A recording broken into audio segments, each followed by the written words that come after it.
এত আকর্ষণীয় চেহারা, এত সুন্দরী, এত রূপবতী, মনে হয় যে দুনিয়ার মধ্যে এরকম দ্বিতীয় কোনো কন্যা নেই। আর আপনারা জানেন দাহিয়াতুল কলবি রাদিয়াল্লাহু তাআলা অনেক সুন্দর ছিলেন। গোটা আরবের মধ্যে সবচেয়ে বেশি চেহারাওয়ালা ছিল দাহিয়াতুল কলবি রাদিয়াল্লাহু তাআলা আনহু। এমনকি দাহিয়ার চেহারা সৌন্দর্যতা, দেহের গঠন এত আকর্ষণীয় ছিল, তিনি সবসময় শরীরকে আবৃত করে আর রাস্তা নামতেন মহিলাদের ফিতনার ভয়ে। দাহিয়াতুল কলবি রাদিয়াল্লাহু তাআলার চেহারা দেখলে, শরীর দেখলে মেয়েরা ঠিক থাকতে পারতো না, এত আকর্ষণীয় চেহারা ছিল। সেই দাহিয়ার সন্তান, কন্যা সন্তান, অনেক সুন্দরী। যখন বাচ্চা বড় হয়েছে, আমার স্ত্রী চিন্তা করছে হয়তোবা এই মেয়ের চেহারা দেখে, গোলাপ ফুলের মতো চেহারা দেখে, সেই চন্দ্রের মতো আকর্ষণীয় মেয়ে দেখে হয়তো তাকে হত্যা করবে না। আমার মেয়েকে নিয়ে আসছে, আমি ঘরে ঢুকলাম, আমি দেখলাম একটা সুন্দর বাচ্চা, ফুটন্ত একটা বাচ্চা, অনেক সুন্দরী একটা বাচ্চা। আমি বললাম মেয়েটা কে, কার মেয়ে? আমার স্ত্রী হাসতে হাসতে বলতেছে এটা আপনারই বাচ্চা। ক্লিয়ার নবী আল্লাহ ইয়া রাসূলুল্লাহ যখনই বলছে আমার বাচ্চা, তখন আমার অন্তরের মধ্যে শয়তান ওয়াসওয়াসা দিচ্ছে যে তাকে হত্যা করতে হবে। ইয়া নবী আল্লাহ ইয়া রাসূলুল্লাহ, একদিন আমার স্ত্রীকে বললাম আমার মেয়েকে সাজিয়ে দাও, আমি তাকে নানা বাড়িতে নিয়ে যাব। আমার স্ত্রী খুবই খুশি হয়েছে যে আমি তাকে হত্যা করব না, তাকে আদর করব। ইয়া নবী আল্লাহ ইয়া রাসূলুল্লাহ, আমার মেয়েকে খুব সুন্দর মতো সাজানো হয়েছে। আমি আগেই পাহাড়ের কিনারে একটা গর্ত করিয়ে আসছি।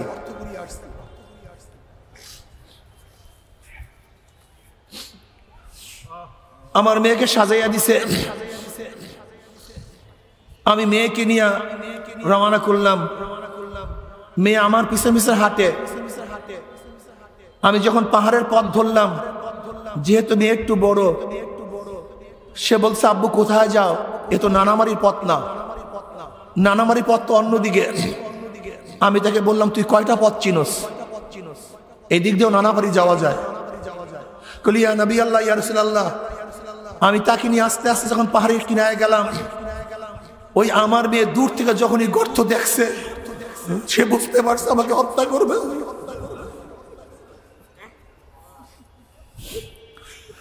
আমার মেয়ে হাউমাউ করে কান্না শুরু করছে, বলছে আব্বু তুমি আমাকে হত্যা করিও না, আমি তোমাকে পরিচয় দেব না, আমি তোমাকে আব্বু ডাকবো না, আমি তোমার কাছে থাকবো না, তোমার ঘরে থাকবো না, তুমি আমাকে হত্যা করিও না। ইয়া নবী আল্লাহ ইয়া রাসূলুল্লাহ, আমার বাচ্চাটা বারবার আমার পাও জড়াইয়া ধরে আর কাঁদতে থাকে।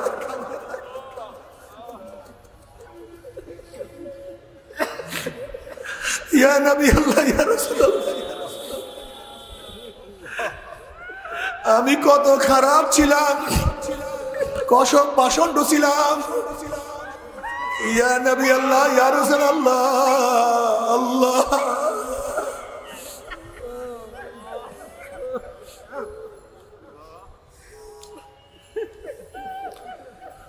আমি আমার মেয়েটাকে টানতে টানতে টানতে টানতে হাসরাইতে হাসরাইতে কুয়ার মধ্যে ফালায় দিলাম। বাচ্চারা বারবার আমার দিকে তাকায়, আব্বু আমি তোমাকে আব্বু ডাকবো না, তোমার পরিচয় দেব না, তোমার ঘরে কোনোদিন যাব না, তুমি আমাকে ইয়া নবী আল্লাহ ইয়া রাসূলুল্লাহ, আমি কত নিকৃষ্ট ছিলাম, কিন্তু বাচ্চার অনুনয় বিনয় কান্না আমার কলিজার মধ্যে লাগে নাই। আমি এই অবস্থায় গর্তের মধ্যে ফেলাই, আস্তে আস্তে গর্তের মধ্যে চাপা দিয়া ফেলাইছি। ইয়া নবী আল্লাহ ইয়া রাসূলুল্লাহ, মাওলা কি আমাকে মাফ করবেনি? নবী আলাইহিস সালাতু ওয়াস সালাম ঘটনা শোনার পরে কান্দে, সাহাবারাও কান্দে। কোন দাহিয়া কোন মানুষ কিরকম কাজ করতে পারে?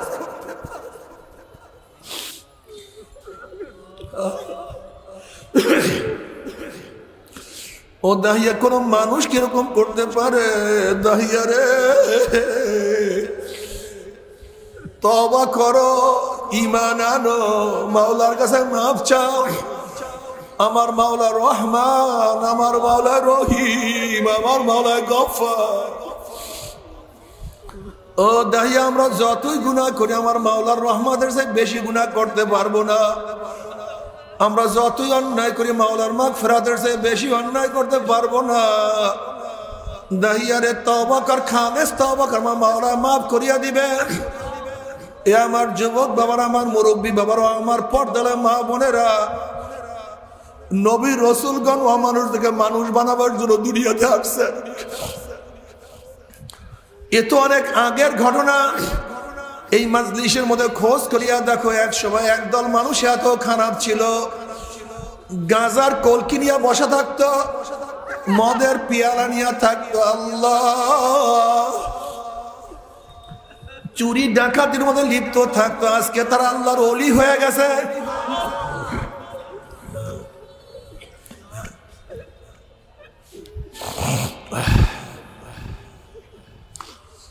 বাবারা, চরমনাইয়ের ময়দানে একদিন দেখলাম সেই সিলেটের কালু ডাকাত, চেহারা কত মারাত্মক, ওরকম চেহারাওয়ালা মানুষ আমার নজর আমি কখনো দেখি নাই। এরকম বিশাল মোষ, সেই রকম চুল, সেই কালো আর উঁচা, তার চোখের অবস্থা দেখলেই মানুষ সাধারণত ভয় হয়ে যাবে। আমি দেখি তাকে মানুষ ধরিয়া চরমনাই ময়দান নিয়ে আসছে। আমি তার সাথে আলোচনা করলাম। সে বলল, হুজুর আমার ঘটনা এই, কিন্তু তার মধ্যে কোনো পরিবর্তন প্রথম দিন আসে না। আমি বললাম, আল্লাহর কাছে দোয়া করার মাঠে থাকে, এখানে আল্লাহ ওয়ালারা আছে, এখানে লক্ষ লক্ষ আল্লাহদের চোখের পানি, লক্ষ লক্ষ আল্লাহ ওয়ালাদের সোহবত এখানে থাকেন, হয়তো আল্লাহ মাওলা কবুল করতে পারে। মাহফিলের আগের দিন তার সাথে কথা বললাম, দেখলাম, কিন্তু পরে দেখলাম স্টেজের কিনারে একটা বাঁশের সাথে হেলান দিয়া দাঁড়াইয়া মাঠের দিকে তাকাইয়া দেখি শুধু কান্দে, চোখের বাড়ি ফালায় আর ঘুমাইয়া পোয়া কান্দেন। আর বলে, আমার মাওলা রে, আমার মাওলা রে, ও আমার মাওলা রে, আমাকে মাপ না করলে আমার উপায় হবে না। বাবারে, মুন্সিগঞ্জ মাহফিলে গেলাম। একটা ছেলে আমার সাথে দেখা করার জন্য আসছে, পাগড়ি পরা, লম্বা জামা, কি সুন্দর, কি সুন্দর দেখায়। আমার সাথে দেখা করার পরে বললাম, বাবা তুমি কোন মাদ্রাসায় পড়ো? বলে, হুজুর আমি তো কোনো মাদ্রাসার ছেলে না, আমি তো স্কুলের ছেলে। আমি বললাম, মাশাআল্লাহ, আল্লাহ পাক তোমাকে এই বুঝ কিভাবে দান করছে? বলে, হুজুর আমি খুব দুষ্ট ছিলাম, ফাইজলামি করতাম, দুষ্টামি করতাম, অপকর্মের মধ্যে লিপ্ত থাকতাম। একদল মানুষ আমাকে দাওয়াত দিয়া চরমনাইয়ের ময়দানে নিয়ে গেছে। ময়দানে যাওয়ার পর আমার মাওলা দিনের বোঝ দিয়া দিছে। এখন আমি টুপি মাথায় দিয়ে, পাগড়ি পরিয়া, লম্বা জামা গায়ে দিয়ে স্কুলে যাই। এখন ওস্তাদরা আমাকে পছন্দ করে না, ছাত্র ভাইরা আমাকে টিটকারি করে। আমার বাবা মা ইটালিতে থাকে, নানা বাড়ি থাকিয়া পড়াশোনা করি, তারা এখন আর পছন্দ করে না। বাপ মার কাছে নালিশ দিছে, বাপ মা আমাকে এখন ইটালিতে নিয়ে যাবে। নানা নানু টিটকারি করে। আমি তাকে পরীক্ষা করার জন্য বললাম, তাহলে এত সকালে কেন এত সুন্নাত পালন করো? একটু বড় হইয়া তারপর সুন্নাত পালন করবা।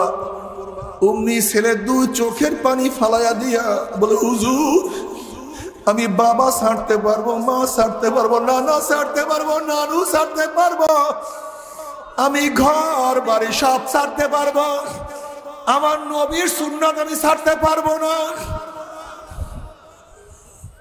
নবীর সুন্নাত না মানি আমি পারবো না। আমার মাওলা কত সুন্দর বুঝ দিয়া দিছে, হেদায়েতের মালিক কে?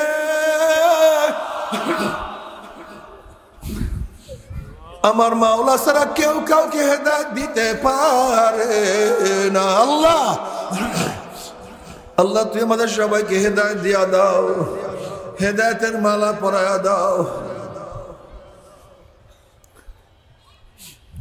এ আমার যুবক বাবারা, আমার মুরব্বী বাবারা, পর্দার মা বোনেরা, যদি আমার মাওলাকে রাজি খুশি করিয়া মাওলার কবরে যাও, কবরটা জান্নাতের বাগিচা হইয়া যাবে। যত দূর তাকাবা সব জায়গা ফাঁকা হইয়া যাবে, জান্নাতের সুরাক হইয়া যাবে, রাস্তা হইয়া যাবে, জান্নাতের নাজ নিয়ে আমাদের গোটা কবরটা ভরিয়া যাবে। আল্লাহ তুমি কবুল করিয়া নাও। কিয়ামতের ময়দানে উঠবা, নবী আলাইহিস সালাতু ওয়াস সালাম নিজে ডাকিয়া হাউজে কাউসারের পানি পান করায়া দেবে। আমল নামা ডাইন হাতে পড়িয়া যাবে। فأما من أوتي كتابه بيمينه فيقول هاؤم اقرءوا كتابيه إني ظننت أني ملاق حسابيه فهو في عيشة راضية في جنة عالية قطوفها دانية كلوا واشربوا حنيا بما أسلفتم في الأيام الخالية। আল্লাহ তুমি কবুল করিয়া নাও। নেকের পাল্লা ওজন হইয়া যাবে। وإن منكم إلا واردها كان على ربك حتما مقضيا ثم ننزل الذين اتقوا ونذر الظالمين فيها جثيا। 30,000 বছরের পুলসরাত পাড়ি দিয়া 1 সেকেন্ডের মধ্যে আমার মাওলার জান্নাতে চলিয়া যাবা। জান্নাতে যাওয়ার পরে সালামুন কাওলাম মির রাব্বির রহিম, শুধু শান্তি আর শান্তি। মাওলার তরফ থেকে শান্তি আর শান্তি। অশান্তি কি জিনিস আর কোনোদিন দেখবা না। আল্লাহ তুমি কবুল করিয়া নাও। আর কোনোদিন বুড়া হবে না, পেটের ব্যথা থাকবে না, মাথা ব্যথা হবে না, অসুস্থ কি জিনিস আর কোনোদিন দেখবা না। কি যে মজা, সবচেয়ে মজা আমার মাওলার দিদার।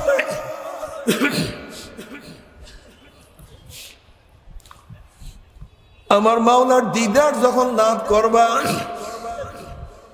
70,000 বছর পর্যন্ত আমার মাওলার দিদার মধ্যে মত্ত হইয়া থাকবা। আল্লাহ তুমি কবুল করিয়া নাও। আল্লাহ তোমাকে একটা নজর দেখার তৌফিক দিয়া দাও, একটা নজর দেখার তৌফিক দিয়া দাও।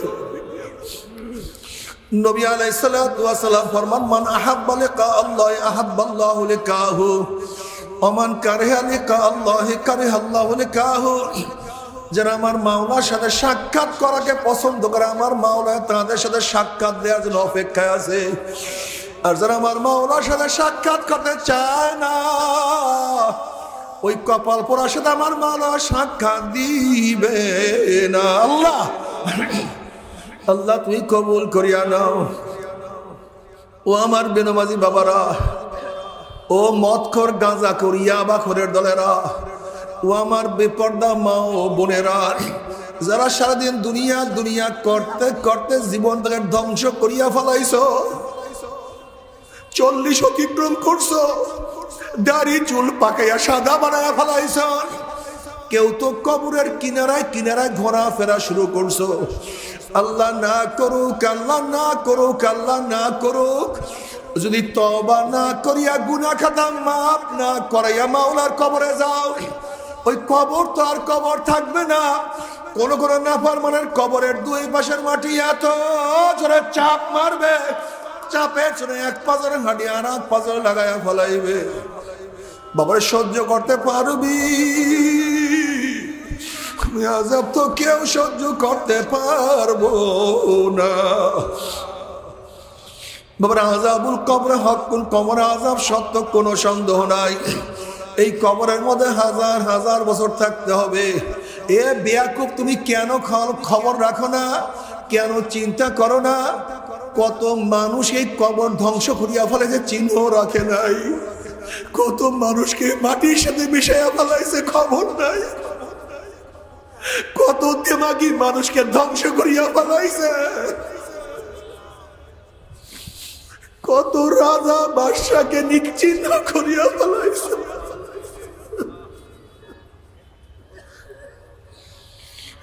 কত অহংকারীকে কবর নিঃস্ব করিয়া ফেলাইছে।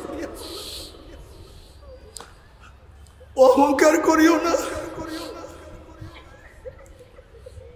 বাবারে গর্ব করিও না, মাওলাকে রাজি খুশি না করিয়া কেউ মাওলার কবরে যাইও না।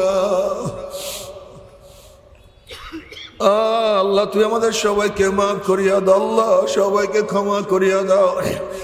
ওসমান গনি রাদিয়াল্লাহু তাআলার কবর দেখলে এমন ভাবে কান্নাকাটি করতেন, দাড়ি মোবারক ভিজিয়া ভিজিয়া পানি পড়তে থাকতো।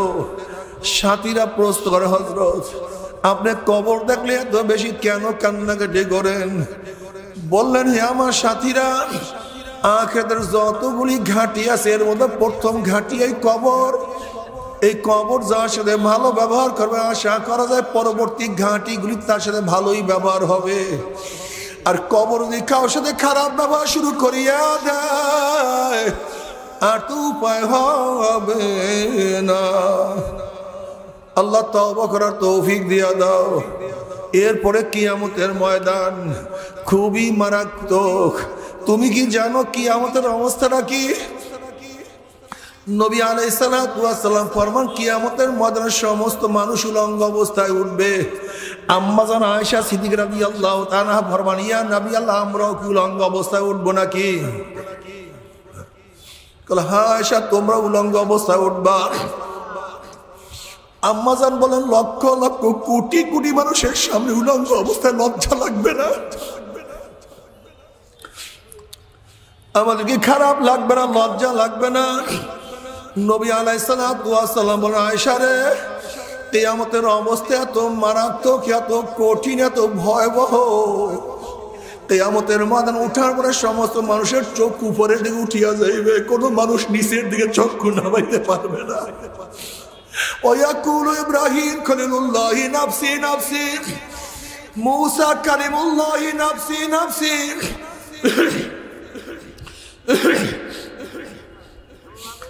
সমস্ত নবীরা বলবে, মাওলা আমাকে বাঁচাও, আমাকে বাঁচাও, আমাকে বাঁচাও।